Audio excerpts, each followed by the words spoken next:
আমাদের উপর নির্যাতন গেছে, কঠিন সময় গেছে, কিন্তু গাজাবাসীদের যে উপর যা হয় তার তুলনায় আমাদেরটা কিচ্ছু না।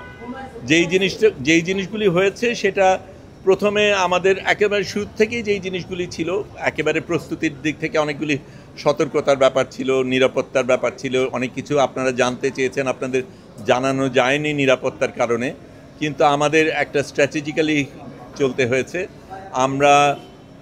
আমি প্রথমে এই ফ্লোটিলায় যাওয়ার সুযোগ পাই 24 তারিখে সম্ভবত সেপ্টেম্বরে। তখন আমি নিউ ইয়র্কে, তখন খুব দ্রুত টিকিট কেটে ঢাকায় এসে ঢাকার থেকে বদল করব, কাজে আমি ওখান থেকে আম্মান যাই, আম্মান থেকে দোহা যাই, দোহা থেকে ঢাকায় আসি, ঢাকায় এসে এখানকার কিছু কাজ সেরে অল্পক্ষণের মধ্যে আবার ফ্লাইট নিয়ে রোমে যাই।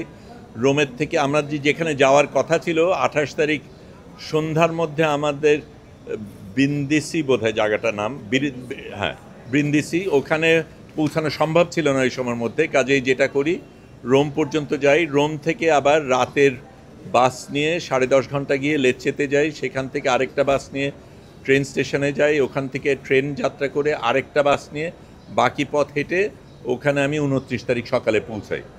সেই দিন আমাদের প্রস্তুতি পর্ব ছিল, ট্রেনিংয়ের ব্যাপার ছিল। পরের দিন সকালবেলা আমরা রওনা দেই এবং তখন থেকে আমরা যাত্রা শুরু করি।